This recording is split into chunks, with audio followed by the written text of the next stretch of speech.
hair, so I'm just gonna roll with it.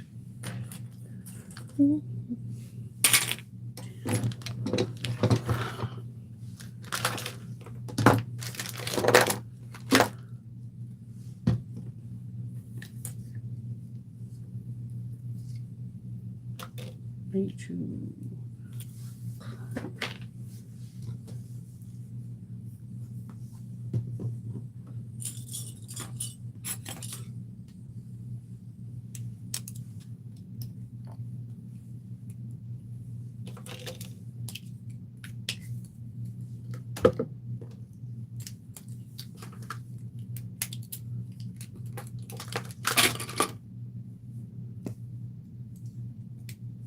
good morning.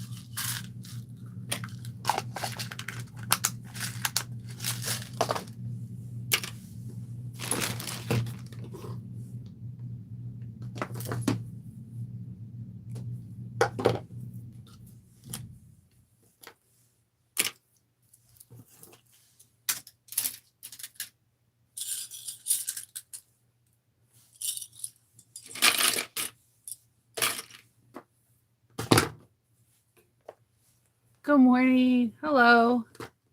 Loki is doing pretty okay. He's this time around he's more alert. He's trying to like jump onto the couch and jump onto the bed. So it's I forgot because he does it so organically that I guess now that I have to be hyper aware about it, he does it all the time and he can't or he'll rip his stitches. They already said that he was going to be bleeding for a while and I was not expecting the amount of blood that I have seen, and we basically have to line everything with towels and like older sheets, and he loves laying on a couch or a chase. So he was very talkative and very expressing himself how unhappy he was about being. We got like old sofa cushions and put him down and made a bed for him, but he wanted to be on the chase or he wanted to be on the bed. And at night, I guess when we were dead asleep, because Kendall's a good man. I can't tell you how good he is. Like, I don't deserve him. He is a great person. Last night he got pillows off the other couch and bunkered down to sleep with Loki because I was knocked out. I take medicine. I have anxiety issues and I have a problem sleeping. When I try to go to sleep, I have a million thoughts run through my head and I won't sleep.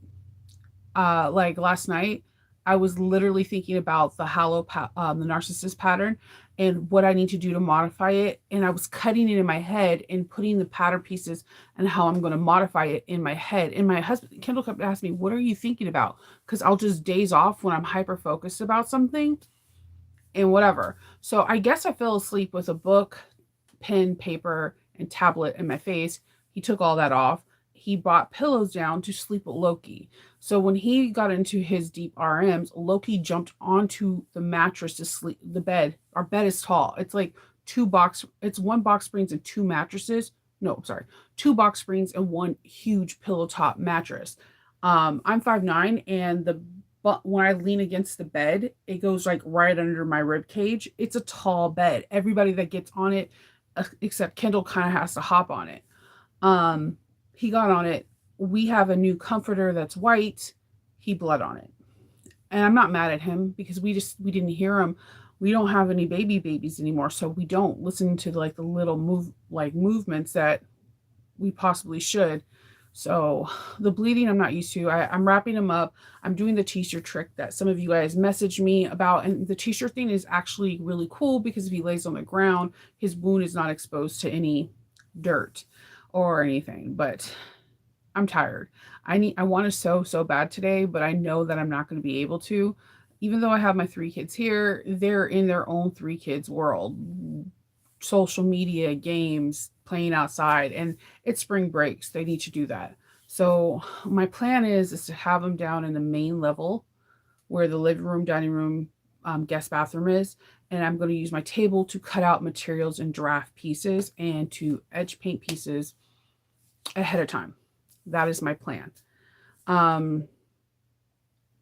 So like my plan is to do the Narcissus, all the modifications. I feel like the Narcissus is a perfect bag copy for that Michael Kors bag, and I know exactly what I'm going to do. I just need to now get my I get paper, I get drafting paper that you get for garments that's kind of see-through. You can purchase it at Amazon. You can get the drafting paper at Joann's, Michael's, pretty much anywhere. And that's how when I'm doing major modifications, that's how I do it. I'm actually thinking I'm going to ask my oldest to do like a time lapse thing where she can video me doing certain parts and then put it in a YouTube short, because I get a lot of questions about how I draft. My Patreon actually gets to see a little insight into it more than anyone else, but it's a process. And when I'm in that mode, you can tell. You'll be like, Shnuffle, what is wrong with you? Because I'm usually just, it looks like I'm daydreaming, but in my head, I'm putting calculations, math together, and putting pieces together and trying to figure things out. With my ADHD, when I get hyper focused on something, it's really hard for me to get unfocused. I have extreme anxiety. I didn't know how bad my anxiety was until about 10 years ago. I hardly ever sleep. Kendall could tell you that when I'm like, even if I'm reading a book, if there's like 3 chapters left and it's like 2 o'clock in the morning, I have to finish that book. Um, I have to finish a bag project. I have to. It's it's just a part of who I am. So when I went to a neurologist actually told me that, referred me to the psychiatrist, and the psychiatrist then put me on medication to sleep because I don't sleep. And I even fight that medicine because my mind is constantly going. So today is making sure Loki is 100% comfortable all the time and have him downstairs. I do need the kids to make sure that Roxy doesn't go try to, lick his wound. That's a natural thing a dog does when there's another dog in the house. They want to fix the injury. But in this case, they want them to be separated until his wound is closed fully. So that is an issue because Roxy is a helicopter pup. She like helicopters Loki off of everything. She loves that dog so much. So that will be my major thing I have to do today. I'm like squeaking against the the chair's rubbing against the table. So that's what my plan is today. Cut out the pieces, edge coat the pieces that I want to. And edge coating is a process. It doesn't take an hour. It takes hours, like to let each one of them, each layer dry, sanding it down, putting another layer, letting that dry, sanding it down. It's a process. And then you have to lay them down in a certain way so that way it does not like drip onto the paper or whatever your work surface is and it gets stuck to it. It's a huge process, but I'm really happy because I'm going to be using the neon paint colors from Mojo Sews, and I'm like ecstatic about this. I love her paint. Let's see what you guys are saying. Loki's doing real good. Good morning, Nashville. Good morning, everyone. Yeah, he had a second surgery yesterday at 9:30. He came out of it as a champ. I wish I could have done video because my dog was the only dog when they wake him up from anesthesia. He talks. He howls, talks, but it's what you guys hear in the videos. He does. Like I try to express to people that he is a talker. When Loki doesn't talk, it actually scares the living heck out of me because he talks all the time. And he like whines when he doesn't get his way. He acts like a baby. He is a baby essentially still. But like when Kendall and Hope were there, he got out of surgery and the dog was whining. And then Hope was like, "That's my dog. That's Loki." And Kendall was like, "No, that could be any dog." And they're like, "Nope, that is Loki." I was like, "Yeah, he complains, he whines, he talks. He talks when he's happy. He's a funny dog. Like if I tell him to say mama, he tries so hard to say it for like 15 minutes until I'm like, "You did it, good boy. You did it. You're a good boy." He's a gem. Like I wish that all of you guys can just meet him because he is like just an oversized teddy bear. He's really gentle. Like Kendall told me for the week, Loki will be 2 in June, and I've never seen his hackles go up. So Kendall said yesterday there was a dog that came in that I mean, I hate going to the emergency one because it's like so many emotions. A dog was coming in and it had something in his chest where her chest where she wasn't able to breathe. So it sounds like she's constantly growling, but she's trying to gasp for air. And they had like a muzzle on her, but she kept doing the sound. And Loki doesn't know what's wrong with her. That was the first time he had his hackles up. And he has a regular whiny bark and he has a big boy bark where you're like, what kind of dog is that? That is not a dog. That is a monster. That is the wolf from Neverending Story. No. Like, so he was like, I never seen his hackles up. I was like, I haven't either. It's just an interesting thing because Roxy has her hackles up on a daily basis. Like if the mailman comes, of Amazon comes, if somebody walks past our house, if a butterfly flaps its wings in front of our door, her hackles goes up for absolutely everything. So we have this dog that is massive, and like even when he does his big belly bark, like because like FedEx is coming, he's like wagging his tail and his whole body. I'm like, no one's gonna believe that you're gonna attack him. You're wagging your tail whilst you're barking.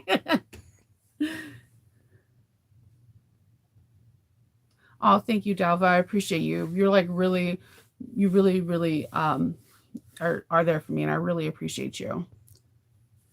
Yeah, we did the ace bandage. We actually had to do two because when we did one, somehow because it's in this weird, it's like, okay, I wish I had a pen and pencil. You know how like my dog's chest goes like this and it caves in, and that's where his stomach and his belly button, and then it goes down. It's in that area where the chest meets the stomach where they did the surgery. So when I did one ace bandage, it would roll down to its stomach and it was driving me nuts. And I kept thinking the C-section girdles. When you have a C-section, they put these girdles on you and they're Velcro and it holds everything in. But I don't know where mine's is. I had like three of them and I don't know where they are. I may have given them to someone else. I'm not too sure. So what we had to do is put two ace bandages back to back, like have one on the lower half and one on the higher half so that it didn't roll. Trust and believe it took us a minute, but then if he moves fast, they roll. So we were on different dog forums and other people messaged me on in here and we did the t-shirt. So Kindle has like a whole bunch of his t-shirts, which that's going to be another side story in a minute.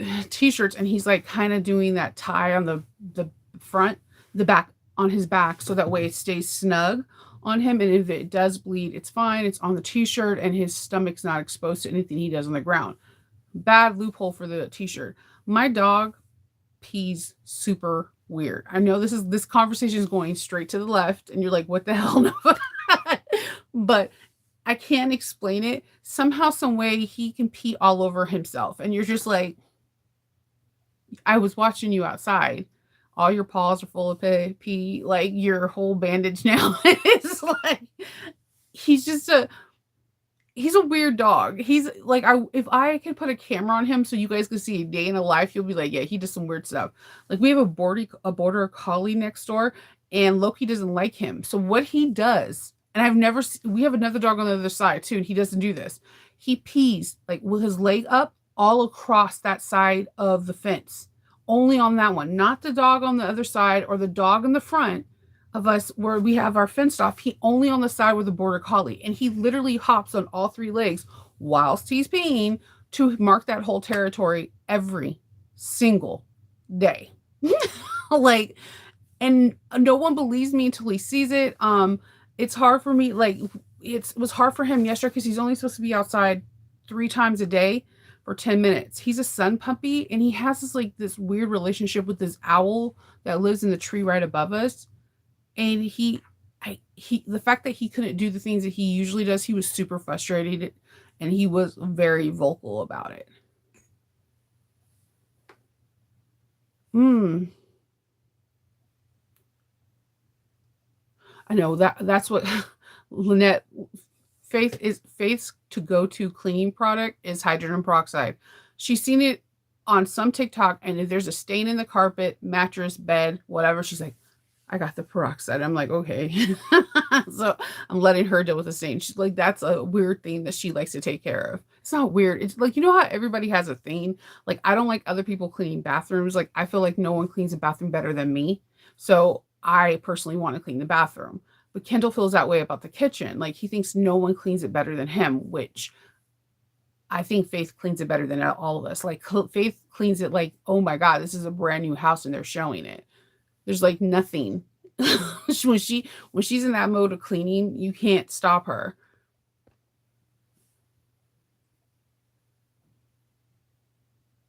Yeah, I have we we recently got a new sofa. So what we did is we took all the old sofa cushions and we're repurposing them and resewing things so that they could be different cushions um in every level so that Loki could be comfortable. So we have 3 or 4 pillow cushions down in the main living room right now, so that way he can be comfortable. But like when I went down, he didn't want to get off the chase, so Faith is upstairs with him in my room, and they're hanging out because he was like, I was like, "Come on, it's time to go downstairs." Slow wagging and looking at me like, I swear this dog rolls his eyes just like my kids, and it's not in my head. It's not in my head. So I'm trying to do that. Let's see. My sassy.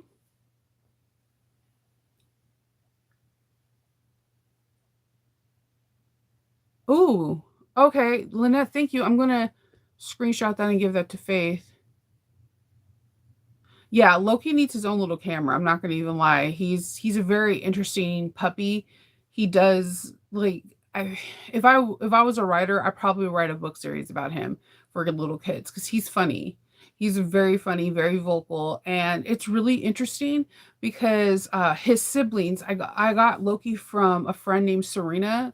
Serena is the owner of Notorious, and her dog, which is a Great Dane named Daisy, and her dog Loki, who is a Cane Corso, had puppies, and she knew that like Kendall's dream dog was Scooby Doo. Like Kendall always wanted a big dog because he's 6'4.5", and he says most dogs when he walks them they look small. So he's always wanted a big dog. So she knew that, and she normally sells these puppies for really very expensive because they're called Danivs. And if you look up Danivs, people sell and stud their dogs out for outrageous prices, and now they're even a breed when it comes down to dog shows. They're not called Cane Corsos, they're not called Great Danes, they're called Danivs. Um, Loki winds up being the biggest one out of all the whole litter. Loki's the one that talks. And I now think it's not how they're born. I think they have some things that they keep from when they're a puppy. Like Loki likes to cuddle like a pack of puppies laying on each other. He's a cuddler. Like if you're laying and you have body heat, he's gonna lay right beside you or on you or whatever. And it makes you feel like so good. Like it's the best feeling. But I think it's owners because Roxy talks a lot. And my dog before we had Roxy, I have this thing with IEs, so just bear with me on this. Um, we had Lucky. We had Lucky and we had Rocky. So Rocky, he was a half boxer, half mastiff, and unfortunately he passed away when he was 10. He had cancer. But he was a talker too. Like all my dogs talk. And I don't know if it's because I'm constantly talking to them and they feel the need to talk back, but I've never had a dog that did not talk. Like very vocally. And when I take him to the vet is looking at me and the dog like, okay. I and like I told you, that's why I felt that way about Loki. I was like, something's off. I know it. I can feel it. It's off. And I think he's gonna be better now. Right now, we're just trying to make him not break any more stitches because that's what they said would happen. His stitches came undone, and they're really happy that we got him in as fast as we did because of his abdomen wall being open. If he ate something or moved the wrong way, his lower intestine could have poked through his abdomen wall and it can become where they would have to remove it. So, yeah, yesterday was kind of emotional.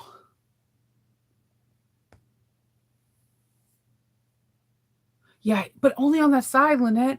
We have dogs all around us. We have dogs on the right and then the front because our gate is 3 sides. He doesn't do it in the front. He doesn't do it on the side. I honestly think he doesn't do it on this side, on the other side, because a lady grows like all these kind of squash and whatever, and she feeds Loki through the fence. So I honestly feel maybe they have some kind of weird understanding. Because she's like, your dog eats so many vegetables. I was like, yeah, he does. Loki likes vegetables a lot. There's only been like a handful of vegetables like he's like hard pass. Um, yeah, but that with a border collie, and which is really nice, weird because the border collie's super nice. He's really weird though. Like if he was a person, he would be like a person that never leaves the house. He does not. He does not. I have never seen him outside of the house, like at all, except in the backyard. And even on the backyard, he's on the deck. So maybe he's just a shy puppy. I'm not too sure. 2 cups of water. Yes. Yeah, that's like his upper body strength, dude. Loki could be, if he was a dude, he would be in gymnastics. Like seriously. Yeah. Like yesterday, I seen him do like I see him do the weirdest thing with his upper body strength. His lower body strength is not as strong. Like if he tries to sit and put his front paws on you, he's gonna teeter totter over. All his weight is in the front of his body. Yeah, cane corsas are very good puppies, Dalva. Like they anywhere I take Loki, whether it's a vet or emergency vet, they actually mark him as a cane corso. And I was like, is it because his father is? But I literally had to go back and forth with the vet because they're like, oh, he's just a cane corso. I was like, no, I know his mom. His mom's a Great Dane. Like I know his mom. It wasn't like I bought the puppy from somewhere. It's like I know it's my friend's dog, and she has two, and she's a Great Dane, and his dad is a Cane Corso. His dad actually has all these different papers and won all these kind of awards. And Loki does look more Great Dane more Cane Corso than Great Dane.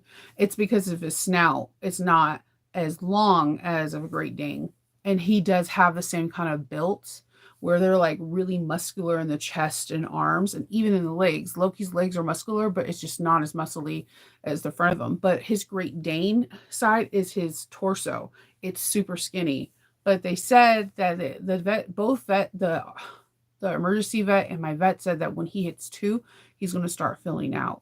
So I don't know how much weight I could take because right now the weight that he is massive. Like if he lays on you, you're like, I can't breathe. Like, you have to lay like on the side or something where you're able to breathe because he he thinks he's like a chihuahua size. Like if I sit on the couch, this is why I don't even sit on the couch. I usually grab a chair from the dining room. If I sit on the couch, he sits on my lap like he is 2. And then he starts nuzzling and then he'll start suffocating me with his neck fat rolls every time. And if anyone comes by me, he'll like squeeze in between us and sit on me. And I get it. I'm his person. I totally get it. There's only so much neck waterboarding I can handle before I'm like, I tap out. I can't breathe through my nose as it is. So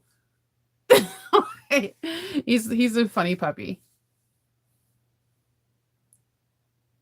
Oh, thank you. I'm glad that you liked it. The Quilted Beast, the most complicated part is that the zipper paneling, once you got it, it's all like it's all gravy. It's really cool. Um and figuring out your stabilizers. Like for this first one, I followed exactly. I wish I would have put foam in the bottom half so I don't know. I just feel like it's not sunken in, but there's areas you can see small indentation because it's not enough stabilizer. That would be my only suggestion on the pattern is putting something like a not Decaville Light because you squish down this bag way too much. Whatever you do, do not put any like a lot of fusible stuff because you squish it down so much that you can ask to get wrinkles, and you know how hard it is to get wrinkles on a bag and try to get it out of vinyl or cork if the stabilizer is all crinkly. So I would have probably put like foam or like like a like not Peltex, like stiff stuff from Lazy Girl Sew, and then put it in the middle and just put like a tape DST tape to hold it in place while I'm squishing it down. I did do it with this one. I used foam and I like the way the bottom feels better. For me it's less bumpy and smooth. It's more smooth. But that's the thing, what about bag making is that stabilizers and interfacing are based off of what your personal preferences and how you like things to feel. Like when I make the classic zip around wallet, I use Craft Tex. There's no ands, ifs, or buts about it because the way it feels just like when I made my first one, I did this. I went into the mall and I touched a Michael Kors, I touched Coach zip around thing, and I was trying to see what feels the most like comparable. And Craft Tex, when I do wallets that zip around, I always use Craft Tex now with like dish foam. So dish foam, um, the stuff that they pack dishes in when you're moving, I use that as my stabilizer too.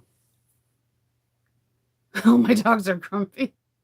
My all my dogs are hyper. All my dogs go 0 to 100 real quick. So that is my personality. I'm like usually a really chill person, but when I get to that point where I want to go off, you want to stay away from me because I don't care what I burn down around me. And I think my dogs are like that. Like they're really calm, and then when they when they go off, everyone's like, "Whoa, whoa, whoa!" And I'm like, "Yeah, definitely have my personality." Yeah, that just that one dog, that one, and I'm like, what did he do to you?" Like, "Did you see him at the dog park and he didn't wanna play? What's going on, buddy?" 150, 150 for, oh, for the weight? Yeah, Loki, before the surgery, he was like 145-ish, almost 150. He's lost weight when he was sick. He'll gain it back. He's been eating a lot of, he's on like rice and chicken and sweet potato stuff, so he will gain it back fast. But Loki's dad, I think, is like 175, so I think he may be like, I think when he turns 3, I think he's gonna be like 160, 165.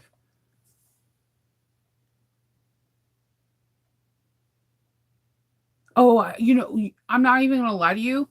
The patterns that ask for like 1, 2 or more repel texting always grab my attention, and I wanna make, because one, I don't know about you, but you can, if you can crinkle Peltex. If you have a piece, and let's say that's, you have to cut a piece 9 by 13 or like 5 by 13, if you're able to crush it, that means that your bag's going to do it. So when people say get 2 or 3 layers, I'm like, dude, you're speaking my language. The stiffer the bottom of the bag is, the more elegant it looks, to me. So I'm all about having really stiff bottoms, but I'm also a person that likes drop in linings because by doing this, you can stick a whole bunch of interfacing in and not have to worry about it. But a person who does really good bottom base bags that do birthing method is Samantha, Sewing with Mrs. H. Watch one of her videos, and she puts stabilizer in at the last step after you turn the bag. And she also puts her purse feet in there. It's very interesting. She's one of the only people that does this technique where you cut out the holes, pre-cut out the holes ahead of time. Then you make the whole bag, you cut out the holes in your, she likes to use cutting board mats that you get at 99-cent stores, or plexiglass, which I didn't know about. And that's a game changer for me because it's not that expensive and it's easy to cut. Um, or foam boards for the kids, like, back to school. This is the solar system. The foam boards, you can get them really cheap going back to school. And she does it at the end of the bag. She places it in the bag. So you're not having to struggle with that material being so stiff. And if you take her, she talks about it in her master class book. And just so you know, she doesn't even know I'm saying this. I think her master class book is 50% off if you go to her website. Um, I use that a lot, especially when it first came out. It helped a lot, and whenever I have to reference on doing something a little bit like a different style, I reference that. So what she does is she'll make the whole entire bag. She'll leave the opening in with the pocket or the lining. She closes out the lining. She puts the interfacing in through the pocket, screws in the feet, and then closes up through the pocket, and it makes your life a whole lot easier. And I always forget to do that unless I'm testing for her. Every one of her test bags usually are the same like that, and it makes a huge difference. It's a good skill set to learn, and this is one of the reasons why I always encourage people to try different patterns, because you never know what skill set you'll learn from it.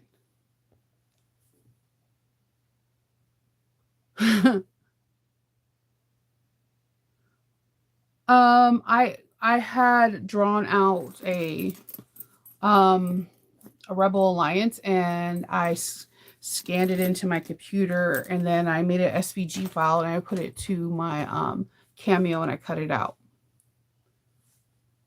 I'm actually gonna somebody noticed it in one of my other lives. There is going to be a, I don't want to say class because it's a weekend affair, so I guess a mini retreat at the sewing room, the sewing gardener room, and we're gonna be I'm gonna be teaching a bag, but I'm also going to be teaching you how to applique. It's going to be a simple applique, but nevertheless, on the bag that we make, I'm teaching you how to do that. It's really hard for me to try to teach you in over filming. I actually think it would be better on a live so you can ask questions. It's a because to me in my head I'm like you're just top stitching, but there are techniques like that you need to learn, and a lot of it has to do with getting to know your machine, and when your machine fully goes needle down before it goes into the bobbin to pull the thread up. Um, and it sounds more complicated than what it is. But once you learn this one skill, applicating could become a lot more easier. Um, one of the reasons why a lot of people want to get a brother scan and cut is because you can scan in images from the machine and then cut them out. Um, I like to buy sometimes SVG patterns, but most of the time I trace something out on paper and then I transfer it onto like regular paper that can be scanned into a computer and go from there. I like drop-in linings. I think that drop-in linings get a bad rap, because I think people don't want to do it because it's the same thing. It's the same thing as top stitching. People don't want to top stitch because it's the last, you're almost done and you don't want to mess up. I feel like a lot of people feel like that with drop-in linings, but there's been a lot of designers who have done drop-in linings that I'm sorry, I'm like losing my voice and no water. Okay, a lot of designers have done it. Like I can never say the name of this bag, Erica. I'm sorry. The one with the R, Rajujara. That one is a drop-in lining, and I was afraid. I was a tester, but when I did it and I finished it, I was like, "Holy tamales!" Drop-in lining everything. I think Noodlehead is another one that does really good drop-in linings because she gives you options. It's either you're going to stitch this or you hand stitch it, which people don't say you don't like hand stitching. Do you know what the difference between a regular dress from Nordstrom is and something from a fashion house like Dior? Hand stitching, because you can make invisible stitches and your machine can't. The difference between a regular dress and a couture dress is hand stitching. I know, and I think a good bag you could start with is Noodlehead's Sandhill Tote, because she gives you 3 options. You can birth it, you can do a drop-in lining, and you can do stitching on the sides and then hand stitching to where the zipper is. Hand stitching. I know people want instant gratification and want it done, but if you look at some bags that are like couture, there is tons of hand stitching because we can create invisible stitches that a machine cannot. Yes, Country Cow. She has my heart, because the thing is that I'm afraid of staples. I get asked a lot to do staples in um my videos. I'm afraid of staples because I already know. I'm the girl that like accidentally gets hurt off the stupidest stuff. So I'm afraid that a needle is going to go through a staple. It's going to ricochet and hit me dead in the face or something. I'm not a fan of unpicking the staples either. Like I just feel like you're doing a lot more than putting on clips.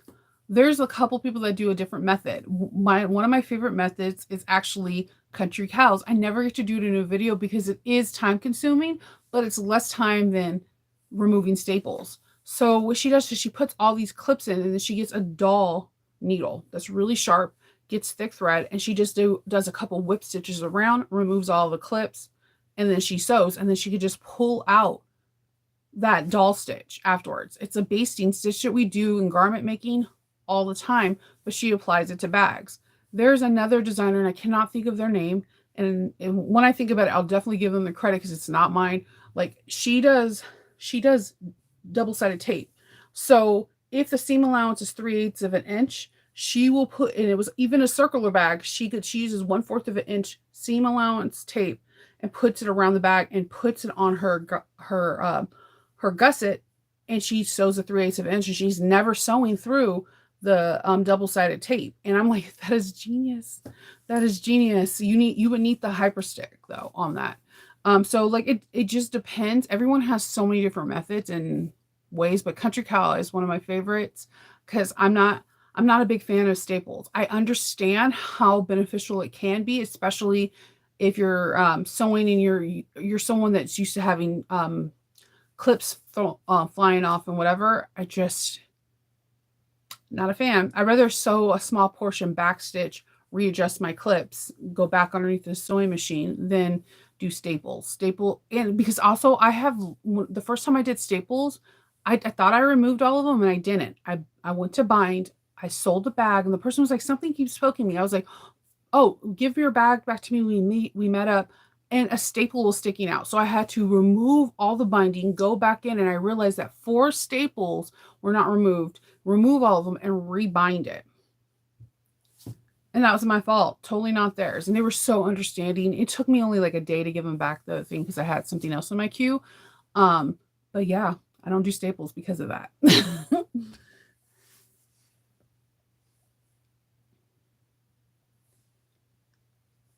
Yeah.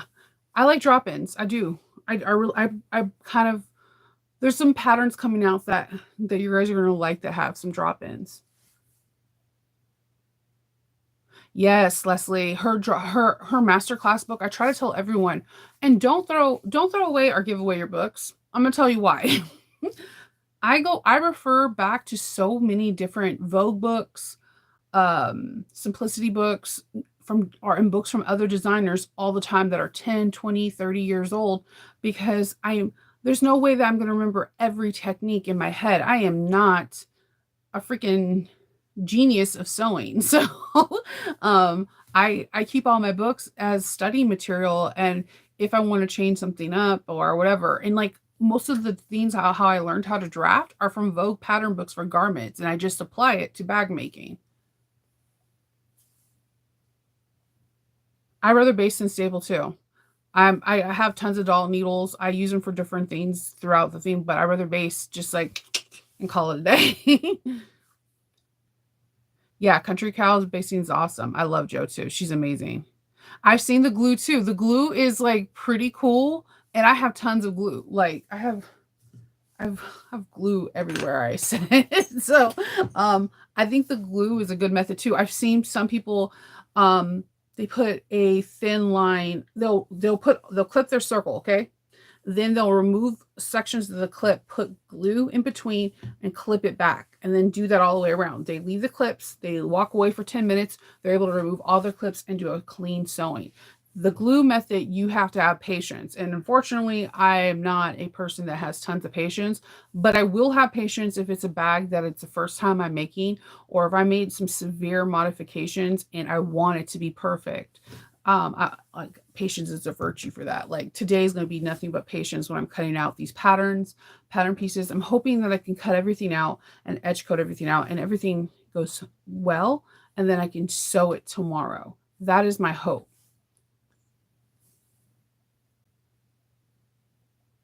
Yeah, there's so many different ones. Like Kelly um Rio from Creative Bag Making, she uses this really small stapler from Tim Holtz. It's like a mini stapler, and she even uses it on her zippers when you have to fold them in. And people in the group reviews are outstandingly love it. I use, I don't know, my stapler is freaking huge. If I go find it, I have like this big. So sometimes when it's small, I'll use this my little I bought it because it was purple. My little Bosch. Like so, like I will do it for like the lining for like Aura Rosa because you always know her patterns are a little, they're a little special and unique. I don't know. I think honestly, I think someone came and got my stapler because I don't see it. I, yeah, I don't see it. Someone has my stapler. Oh no, here it is. Okay. So I have this huge giant one that I actually use this to staple my my patterns. If they're more than like 40 pages, I staple them like a book. Um I have this one. It does go through many layers, but removing the staples take forever. So, and even with the staple remover, I'm just like, I'm done. I'm so done. I usually use these for other things inside the sewing room other than putting together a bag.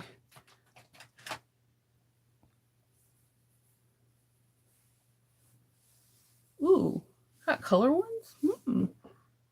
I don't have the patience. I just do not have time for that. I'm sorry. Like because I'm like, when you get into that bag zone, the only thing you're thinking about is finishing this bag. When you're at the point of constructing the bag, you're almost done. And you're just like, no. Or you could be like me, leave staples mysteriously behind. I'm so mad about that. So yeah, that's pretty much all I'm gonna do today. I need to get my drafting paper. I know I had it. I think it's with my interfacing. Trying to look around. My drafting paper, I usually get really clear. I have clear paper that you can get Swedish paper that I have in a roll, and that's what I usually use for drafting. And I also construct bags this way. This is where I do use staplers. If I don't want to use fabric, I will make a duplicate copies of all the pattern pieces and staple them together with the seam allowance to see if everything fits. And I'll make a paper version of it with the construction paper.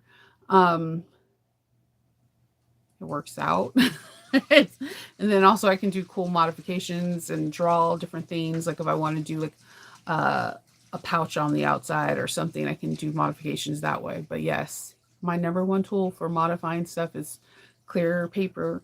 Usually it's like the Swedish paper. You can get it at Amazon or any garment store. I usually purchase mine from the same place I buy my corset materials because they have tons of really cool interfacings and like just different types of see-through paper, and they're in Philadelphia, and like a secret place to get really cool interfacing and like weird hardware. Find places that sell materials for corsets or for cosplay.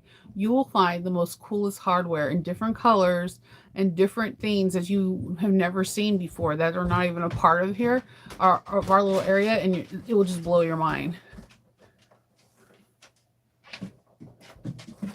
Yep. I write on everything too. Like, so like if Monica was here, she'll tell you whenever we test for a same pattern, I write notes on everything. And also, if you're in my Patreon, you've seen my notes. Like it'll be like front and back on everything. The reason why I love PDFs, I love it. I know you can write notes on PDFs, right? But the thing is that they're not visible. Like you have to hit that sign that shows the notes. So what I do is I print out the pattern and then I write. I highlight areas that I'm having trouble on. So if I know I'm doing a lesson, if I'm having trouble on it, somebody else might have trouble on it. So I'll go over that one a little bit differently than I normally would. And I write notes on everything. And then if I make muslins of bags, I write notes on that. So that way, if I haven't made that bag in a long time and I don't remember how I did that modification, if I pull out the muslin, I'll have notes on it, like take in, taper down to 1/2 inch seam allowance, or layer it this way, and it works for me.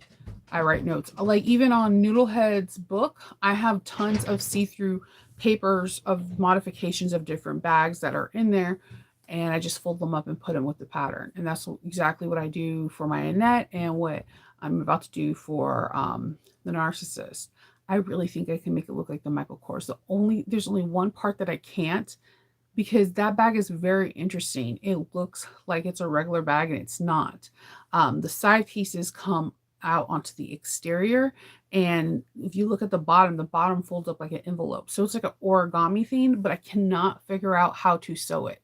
So I feel like the only way you'll be able to sew it like an origami is with a free arm, and then even then you're pushing it. You're gonna have to scrunch the heck out of your bag. So it's more like the bag has to be pliable, and then you would need to put bag stiffener in it. It's very interesting. I think I could do it, but I don't have time for that. So I'm going to do a more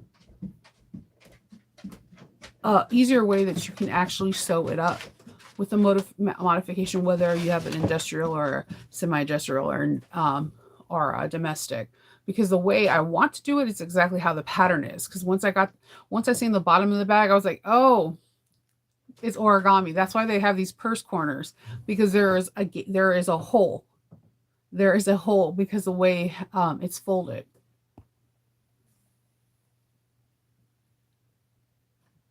Yes, horse saddle supply stores. Yes, and we have a lot out here, but not as much as like Texas and Arizona, but that's another place to get really cool supplies. Um I also like leather stores. Like if you go to Springfield or Tandy, they usually have different hardware. Like I like their brass antique because it looks it looks like rugged. So usually when I'm doing a bag for a male, I usually try to get the hardware from Tandy Leather. It's one of the few places that has like really masculine hardware. So there's that. There's so many different places to look at, but corset places are low key. No one even knows because they have so many things that we use in the bag industry and we just don't know.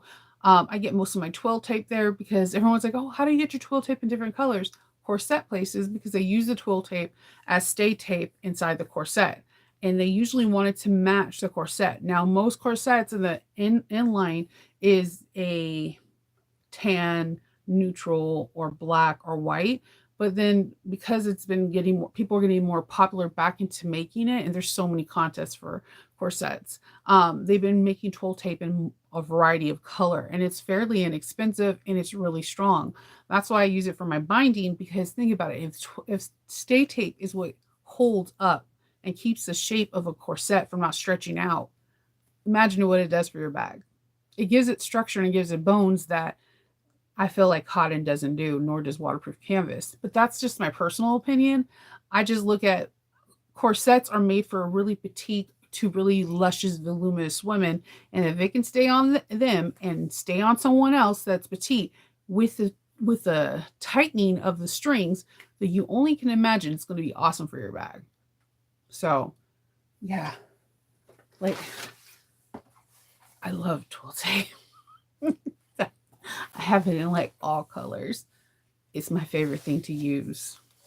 Um, so I use it for. I also use it for like if an area is like kind of flimsy, but the designer doesn't want you to, like a pocket doesn't want you using a lot of structure. Sometimes I use it above the pocket so that way it won't stretch if we're not supposed to see if we're some okay, so we're putting a zipper pocket on it, and that's the top part there, like no interfacing because it'll create bulk, but the material's a little bit stretchy.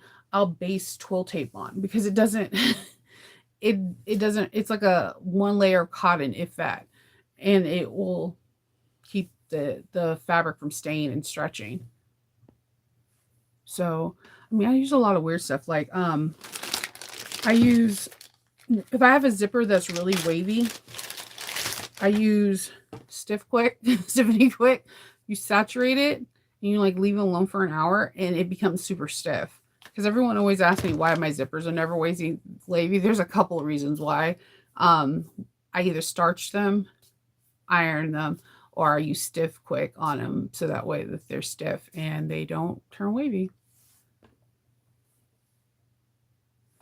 Um, I use I get my twill tape from a corset shop.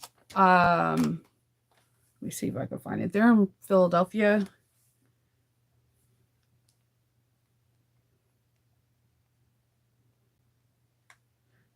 You can get corset supplies at Amazon, but literally, if you type in corset making supply, it will automatically pop up a corset making supplies store. It's not .com. It's corsetsmakingsupplies.com, and I get my twill tape there. Sometimes if they don't have a color that I like, then I will just venture on to Etsy. I'm a big fan of Etsy, and I like to support all small businesses. But I'll put in a link for this. Hold on. Oh my gosh. Sorry. Yeah, or you can go on Etsy, just put twill tape and then, or put corset supplies in Etsy and you'll be able to find it. I use it on everything. Actually, if you watch my Tiny Quilted Beast, if I'm not mistaken, yeah, twill tape. Use it for everything. And I think twill tape, when you're having an area like this, I feel like it doesn't get sunken in. Have you ever seen when this area gets sunken in? Like, let me see if I can make it like where it looks like where it looks like this. It's because whatever they you bind it with, it has it a seam wants to fold in on itself. So when by putting twill tape, it's a very structured, there's no stretch. So it automatically pushes the seam out versus sucking it in. I don't know if that makes sense, but it's something that I notice and it's something that I use a lot. So have a good day, Lynette. So yeah, that's what I'm gonna pretty much I'm gonna do. I'm going to sketch out. I have all the pattern pieces out. I'm just going to do 2 or 3 modifications on 2 of the pattern pieces on the hollow, not hollow, Narcissus, and then I'm going to bring my cutter upstairs and use my handy dandy box cutter. Whenever I'm doing raw edges that are going to be exposed to the outside, I never use a rotary cutter. I use a fresh box cutter. I was putting a new blade in before I came in. And I'm going to cut everything out and then start edge painting. I'm hoping that I asked Kendall to put the Dremel on the charger yesterday so I could sand. So I need to go double check on that real quick to see if that's ready, because it's going to take a process. So like I usually put 2 to 3 layers of base coat on and I sand in between each one. I let the area dry for 30 to 45 minutes between each one. So there's a 3-hour part right there. Then I put 2 layers of the of whatever edge coat I'm using. So that's another 2 hours. And then based on it, if it looks like it's going to be something that might flake off, I might put a top coat on it. It's sharper. I have more movement. It's kind of like, I don't know.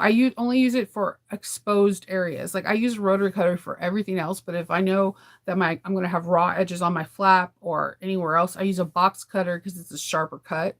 And it's just easier for me to maneuver with smaller, like have you ever rotated like a box and then you wind up having to cut with scissors or cut a little bit more further in because it's a roller.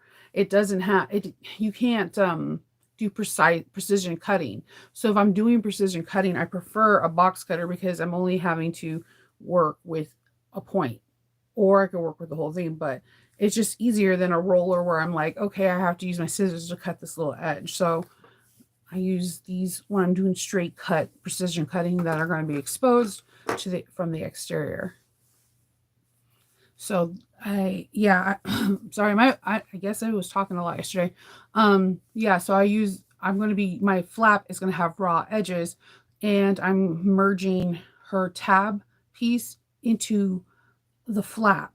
So I am making it one piece and it's going to be nothing but straight edges that are exposed and angles. So I want to make sure it's clean as possible and glued down as much as possible before I start edge painting. So that way everything can be just nice and smooth. And hopefully, I'm hoping I can do all the edge painting because that takes me a while. Like edge painting, like Kasaya had a live yesterday off of the Ruby, which she did. Her bag was beautiful. She actually used waxed canvas for her interior. I've never seen that. And it looked phenomenal. And she didn't have to use any interfacing for the lining because waxed canvas is very stiff. But in the comment section, Shannon was there and somebody else was like, oh, I just made your Aries and I did something different for the tabs because I didn't want to edge coat. And she's like, oh, that's cool. No, it's in her group. She's like, oh, that's cool. Although like you did the bag exactly like how she does her Tuesday tote, but she still thinks that edge coating is an important skill to have. And I couldn't agree with her more. I think a lot of people don't want to edge paint because it seems intimidating. It's kind of like nail polish to me. I suck at nail polish. Sometimes I'm on point. My nail polish looks amazing. And most of the times I'm flooding my cuticles. It's on the edge of my fingers. It's somehow my pinky keeps touching this side, side, and then I have nail polish on it all over the place. Yeah, it's a hot mess, right? So, but it's an important skill to learn because sometimes it can really make or break the bag. Sort of like your nails, like it can make your outfit like accent the features more or make your hands look more elegant or whatever. It's a good skill to have, and practice makes progression. Like sometimes I'm on it and other times I'm like, I want to throw this whole bag away. I did a horrible job. I have videos on edge painting.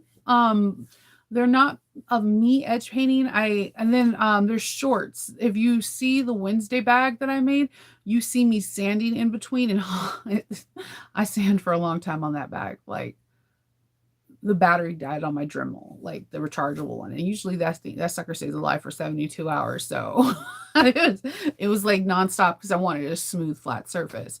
I'll see if the kids are not acting crazy and rowdy, if Faith can take some video on my phone real quick while I'm doing it, and then I will post it. But yeah, it's a weird, like it's a weird skill to have, but nevertheless, it is a skill. And once you master it, it can change your whole entire bag game. You want all exposed edges because you want to show off your edge painting. Yeah, I think I have a video, and also when I did one of the wallets for um a tutorial for one of Nicole's sonars, I want to say the tall wallet, I show it too. Like I come back and I'm showing you each time the coating. It's a weird thing. Some like the tall wallet is extremely fast to make, but when you're edge coating, I'm not fast. People that are fast, I'm jealous of you. If you're fast, I am super jealous of you. Because for some odd reason, I think I take my time. And then someone did point out that what I like to edge coat with is actually the rotary sharpener that you stick inside to sharpen these. I had no idea what that was.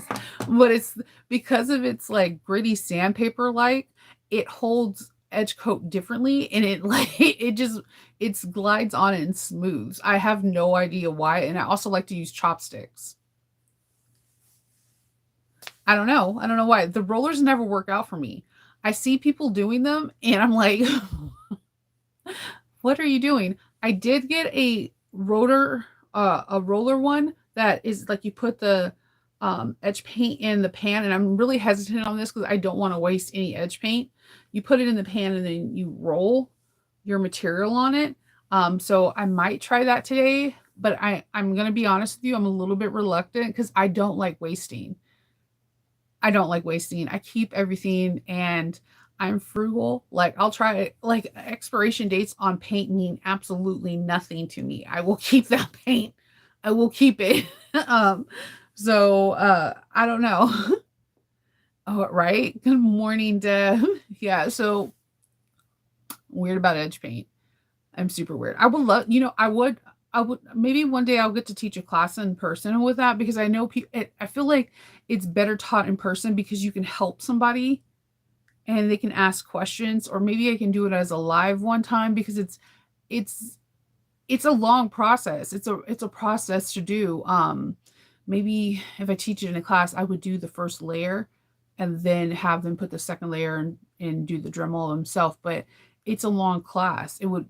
There's no way. I don't know another way to make the paint and the glue dry faster. And it depends on where you are. If you live in a more humid climate, it takes longer to dry because there's more moisture in the air versus an area that's dry. It can take like 5-10 minutes because there's no moisture in there. And I don't think people really talk about that. Kind of like my hair, it's raining. Do you see the frizz? Is because we have a storm coming in. So the humidity is real. So it's the same thing. If when I edge paint today, it's going to take a while for it to dry because there's a lot of moisture in the air. So yeah, that is the plan today, and I'm really excited to get this part down. And I'll be on the main level, not sewing, because I just want to make sure that Loki is 100% okay. Because he's my baby puppy, and everyone knows he's my favorite. My kids get so mad at that. They don't understand. He does everything I ask, and he loves me unconditionally. So, I mean, and when I want to talk, he talks back. He does throw his puppy fits, but it's actually really cute because he has these eyes that are like this big, that are like a honey color that I can't say no to. I love him so much. But he's he's a good boy. I'm so like I woke up and I'm like I hear snoring, but I'm reaching over for my husband to be like, stop snoring, and he's not. He's down on the ground sleeping with the puppy to make sure he's okay. That's a good guy. That's a real good guy. He loves his puppy too. But Loki's doing okay. Day 2. Man, I was really hoping we were able to get rid of, because today would have been the day that we would have got rid of the cone, and we got a new cone, and he still. I have so many bruises on my legs. Like he likes to like herd you with the cone, and you're just like, I'm going to murder this cone. It doesn't feel good when you're going upstairs, and it freaks you out while you're going downstairs.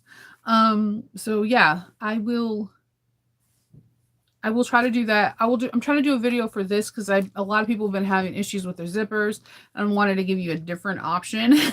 So I'm gonna do one with fabric with starch, so you can see the difference in the zipper tape. And then I'm going to do this one. You don't iron, you spray on, and then you leave it alone for an hour and you let it dry. And whatever material you use, because I use this on cotton too, um, it stiffens. It's something that I actually use sometimes on. I'll like interface my CL, and it's still, you know how it's more pliable still on the top because it's a knit. It's spandex. It's supposed to move. So I'll just spray this and saturate it and walk away for an hour, and now the front's stiff. So that way none of the features get distorted when I'm sewing it. Yeah, dude, the cone is, they were laughing so hard because or they took the cone off, and I'm like, and my husband was like, they're like, yeah, that's about right. And he was like, goodbye, cone of sorrow and sadness and shame and sadness. And they were like, what? He was like, yeah, my wife calls it the cone of sad and sorrow, sadness, and shame, and now pain. And they cannot stop laughing. And I'm like, the cone, like, because they feel like they can't do what they want to do. Like they want to be able to itch every part of their body and bite it. But it's going to be interesting. So I'm pretty excited about it. So I will talk to you guys all later. I'm going to go check him on him, make sure he's not bleeding, and I will talk to you all later. All right. Have a good day. Bye.